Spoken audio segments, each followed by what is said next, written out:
Hi, my name is Rachel Murphy, and last year I completed my bachelor's degree in sport and exercise science in the University of Limerick, and today I'm just going to talk through my final year project. So, together with my supervisor, Dr. Ian Kenny, I investigated the prevalence, the financial implications, and the individual burden of injury experienced by amateur team sport athletes. So just a bit of a background to begin with 45% of the Irish population over the age of 15 regularly participating in sport, it's important to consider not only the benefits but also the potential burdens that can arise from participation in sport. So sport injury ranks among the major public health problems in the world because of its social and economic burden on society. So injury prevalence depends on the type of sport and its specific demands. So rugby union and soccer have reported to have an injury incidence of 47 injuries per 1,000 exposure hours and 36 injuries per 1,000 exposure hours. And that just means that for rugby union, for every 16 games you play, you're likely to get one injury. And for soccer, every 18 games you play, you're likely to sustain one injury. But this information has not yet been reviewed for Gaelic games. So, as well as the physical implications of sport injuries, they also lead to financial burden placed both on the athlete, so from medical treatment, physiotherapy costs, loss of wages due to work absenteeism, but also on the economy, so any insurance claims that the athletes make.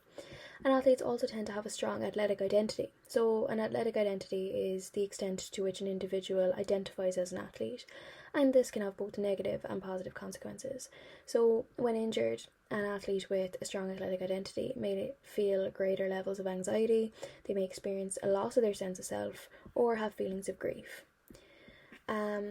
So given the popularity of sport in Ireland and around the world, and the physical, financial and psychological burdens that are associated with sport injuries, there's a need to examine the prevalence, the financial implications and the individual experience of amateur team sport athletes, which is the aim of the current study. So a qualitative and quantitative approach was used to examine the burden of sport injuries. The database search was conducted on PubMed using the search terms you can see on the slide in Gaelic football, or in Gaelic games, rugby and soccer. And also this search was used to identify studies done on insurance claims in these sports also.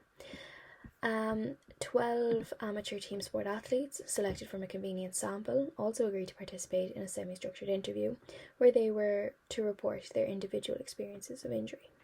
So 8 male and 4 female participants with a mean age of 21.2 years completed the semi-structured interviews, and their injuries ranged from muscle strains to ACL reconstructions, with 7 undergoing surgery. A thematic approach was used when analysing the transcriptions from the semi-structured interviews using the Brown and Clark 6-step method. So for example, quotes such as these would have been analysed and placed into and were grouped together. So initial reactions to injury provided a source of psychological burden to several of the participants. So quotes such as these, why did it have to happen to me? Is it worth going back? Dealing with the grief of the injury, feeling sorry for yourself. These would have all been coded as feelings of frustration or feelings of guilt, which would have been grouped together then as the emotional response to the onset of injury. So then for results, 11 studies met the inclusion criteria for the review on injury prevalence. Hurling had the highest injury incidence of 82 injuries per 1,000 hours, with male rugby next at 49 injuries per 1,000 hours. So lower extremity injuries were prevalent in all studies except for rugby, where there was a higher prevalence of concussions. All male sports had a higher injury incidence than their female counterparts, and the most common mechanism of injury was sport dependent. So in rugby, the tackle event accounted for the most common mechanism. It was player-to-player contact in hurling and camogie, whereas Gaelic football and soccer non-contact mechanisms were responsible, such as sprinting. So 4 studies were then identified for the review of insurance claim schemes. 3 studies reported expenditure from injuries occurring in rugby union, rugby league and soccer in New Zealand, and 1 reported on Gaelic games in Ireland. So moderate to severe injuries accounted for the highest annual claim frequency in New Zealand and the total annual cost. However, for severe injuries, while they were less frequent, they tended to cost more individually. And it was also reported that in Ireland, more than €8 million was spent annually on sport injuries from Gaelic games. 12 participants were included in the semi-structured interviews, and a thematic analysis was conducted. There were 65 individual sources of burden identified, and these were then coded into the 3 different stages of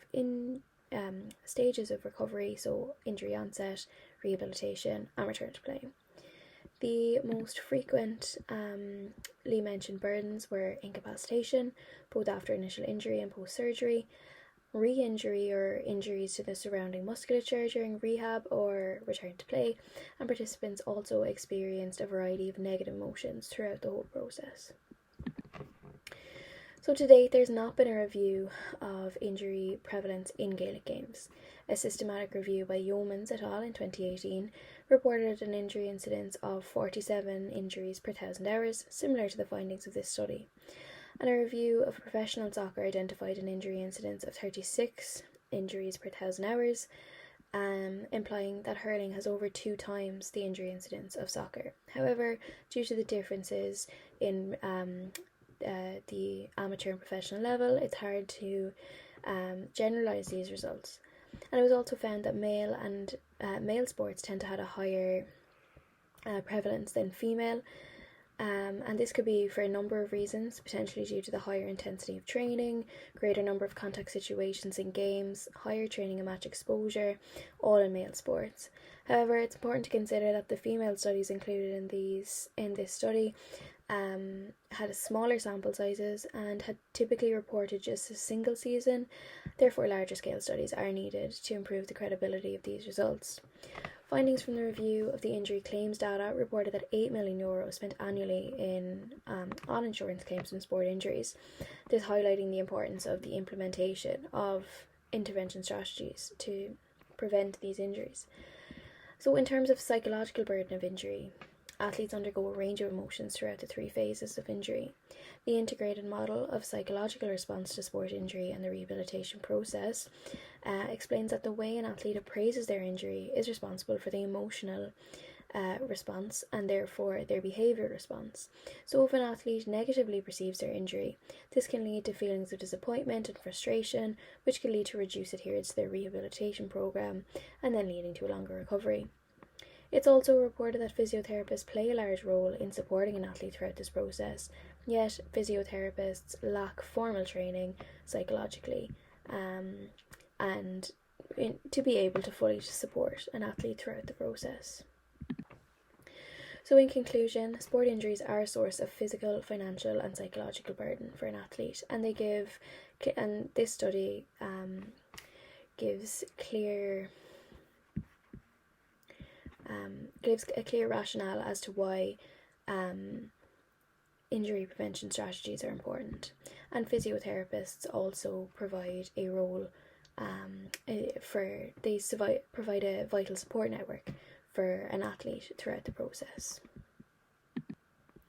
So future studies should aim to report across multiple seasons to give a better representation of injury incidents, particularly in female sports, and larger sample sizes and more large-scale studies will allow us to get a better sense of the true injury incidence rate, and potentially looking at the risk factors that cause the varied incidence rates among sports may also be worthwhile in future studies. Also, in terms of personal experience, a longitudinal study may be more appropriate to investigate the athlete's experience both during rehab and return to play. The current study just looked at athletes at one point in time, some currently in the middle of rehabilitation and others having returned to play.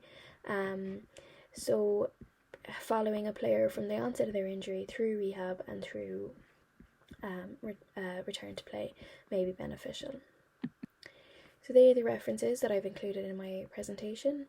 I hope you found that interesting. Thanks very much.